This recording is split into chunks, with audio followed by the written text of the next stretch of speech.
E aconteceu ontem a primeira reunião entre PSOL e PT com o objetivo de construir uma aliança nas eleições presidenciais deste ano. Por outro lado, o PSB anunciou que não vai mais participar da federação partidária com PT, PCdoB e PV. Para analisar o cenário atual, nós vamos conversar com o cientista político Cláudio Couto. Bom dia, Cláudio. Tudo bem? Bom dia, tudo bem? Como vai? Tudo bem também, Cláudio. Entre Ótimo. as condições apresentadas ontem pelo PSOL para apoiar Lula estão o apoio à revogação das reformas trabalhista e da Previdência e do teto de gastos, o enfrentamento à crise climática, o desmatamento zero na Amazônia e garantias de direitos aos povos indígenas. Como que você avalia essas propostas, Cláudio? Há condições para essa aliança se formar? Eu creio que haja plena condição, né? Porque essas são propostas que já foram verbalizadas, inclusive, pelo próprio candidato, né, do PT, o ex-presidente Lula. Né? Ele já disse que o teto de gastos é insustentável, que vai ser adotada outra política de ancoragem fiscal, então o teto de gastos realmente não deve sobreviver num futuro governo Lula. Também já mencionou que a reforma trabalhista, não usou exatamente a expressão revogada, né, mas falou que ela passaria por uma série de modificações, de revisões. Entendo que isso converge também com essa proposta do PSOL e acho que há também muita afinidade naquilo que diz respeito à política ambiental, à política de direitos humanos. Então, sinceramente, acho que há um caminho aberto para que esse tipo de aliança seja construído.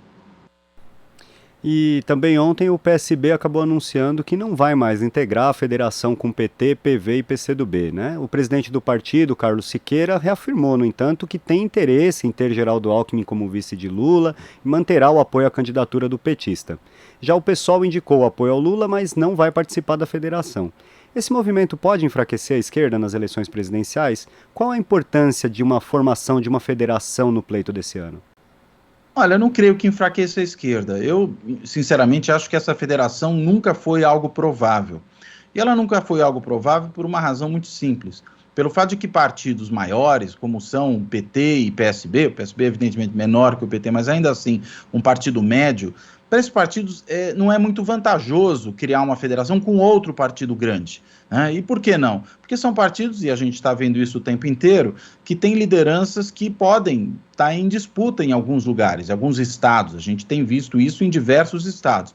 Se isso já é complicado do ponto de vista da construção de uma coligação eleitoral para uma única eleição, por exemplo, a coligação majoritária, chapa presidencial, porque isso esbarra também em coligações ou em eventuais disputas separadamente nos estados, por exemplo, São Paulo, a gente vê essa disputa Márcio França, Fernando Haddad, isso ocorre também em outros estados da federação.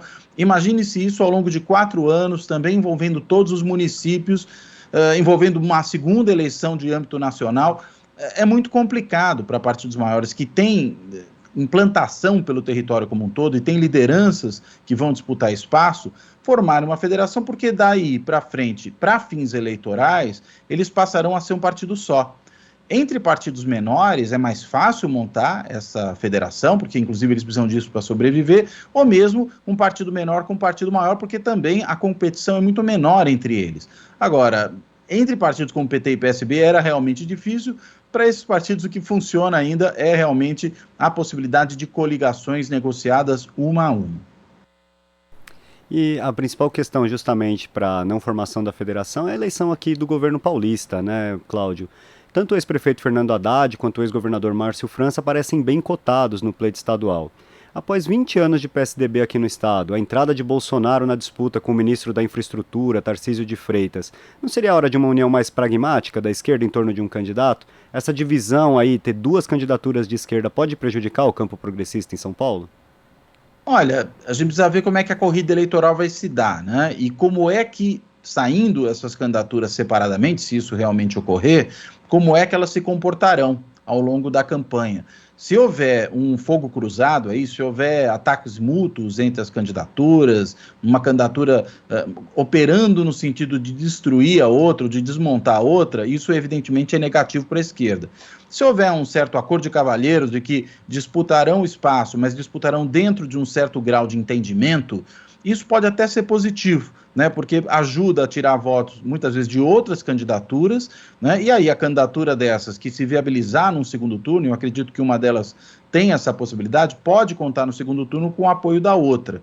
Então, isso depende muito realmente de como se configurar o cenário de disputa. Quantos votos, por exemplo, também tiver o candidato situacionista, né, que hoje é o vice-governador, o Rodrigo Garcia, que deve disputar aí a sucessão do João Dória. Então, tudo isso precisa ser observado. Mas, em princípio, claro, né, se a gente for pensar de maneira mais genérica, é melhor que haja uma convergência, que haja candidaturas únicas nos estados, já que elas já começam, em princípio, fortes. Mas nem sempre essa teoria se confirma nos casos concretos. Em alguns casos concretos, dadas as peculiaridades ou daquele estado ou daquela eleição, muitas vezes a competição em candidaturas separadas pode até ser uma estratégia melhor naquele momento.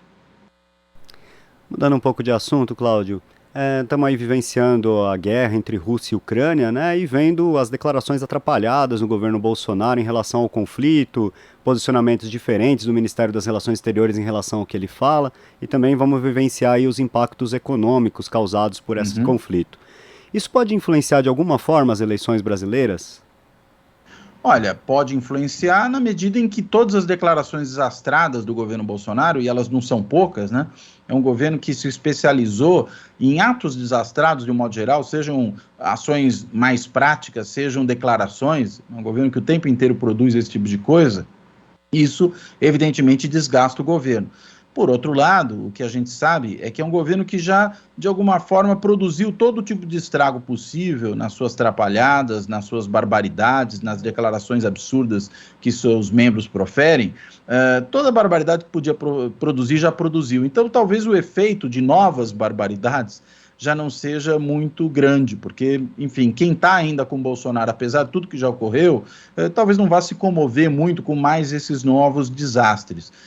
Então, eu não acredito que isso tenha necessariamente o potencial de alterar significativamente o cenário que nós temos aí posto hoje, né? Já que, enfim, todo mundo sabe que Bolsonaro todo mundo sabe como ele age, e aí não seria de se esperar que numa situação como essa, de política externa, envolvendo uma guerra, que ele se comportasse melhor. E falando agora um pouco aqui de São Paulo, Cláudio, o Conselho de Ética da Assembleia Legislativa unificou os pedidos de cassação do mandato do deputado estadual Arthur Duval, do Podemos, que teve aquelas falas misóginas reveladas em áudio. Qual que o senhor avalia que deve ser o resultado desse processo? A cassação dele parece ser inevitável?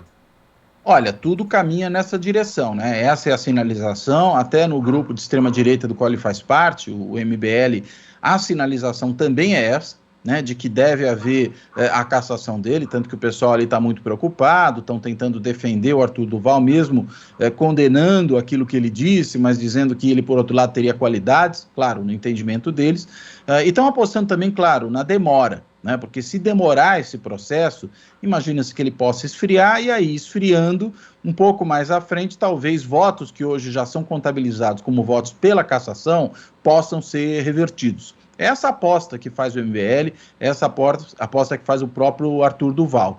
Então, acho que, enfim, o cenário ainda está um pouco em aberto, mas se o processo correr rapidamente, né, se isso se desenvolver, digamos, em 1, 2 meses, eu, sinceramente, acho muito pouco provável que ele consiga escapar a essa cassação de mandato. Isso é o desfecho mais propício.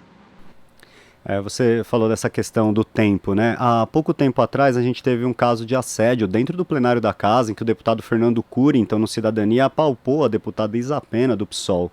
E ele acabou não sendo cassado, né? Recebeu apenas uma suspensão de 6 meses. E pode-se dizer que foi um caso tão mais grave do que o do Arthur. O que isso mostra sobre o funcionamento dessas comissões de ética parlamentares? A punição acaba dependendo mais das alianças políticas ou da falta delas do que da gravidade do caso? Eu creio que sim, passa muito por aí, né? Talvez a grande diferença do Arthur Duval para o Cury é que o Arthur Duval tem menos amigos, né? E podemos dizer até que tem mais inimigos. É um político que é muito conflitivo, criou confusão com todo mundo dentro da casa, chegou a chamar um colega deputado para a pancada, né? Do púlpito da Assembleia, ele ali com os punhos cerrados fazendo pose de lutador de boxe, chamando o outro para briga. Então, um deputado desse tipo, ele acaba criando muitos desafetos dentro da Casa Legislativa. Ainda mais, depois que ele rompeu com o bolsonarismo, pelo menos não do ponto de vista das ideias, mas do ponto de vista do grupo, né, a que pertencia, esse grupo alinhado ao bolsonarismo, ele também arranjou desafetos na extrema-direita que está na Assembleia Legislativa. Então ele é um deputado que tem poucos amigos, ele é um deputado que tem poucos aliados, ele é um deputado que conseguiu romper com o grupo de extrema-direita do qual ele é parte, ainda que de um setor que não é mais alinhado de forma orgânica ao bolsonarismo, e, claro, ele tem todo o setor progressista também contra ele, por conta justamente de todo esse comportamento, e pior, disso tudo que ele fez agora. Então, a chance dele ser caçado é muito maior porque está muito isolado, né? Poucos o socorrerão. Né? E aí, consequentemente, fica, para usar uma expressão antiga, no mato sem cachorro. Tá certo, Cláudio. Eu agradeço a sua participação de hoje aqui no Jornal Brasil Atual e um bom dia para você. Obrigado, bom dia para você também e para os ouvintes. Conversamos aqui com o cientista político Cláudio Couto. Você está ouvindo Jornal Brasil Atual. As notícias que os outros não dão.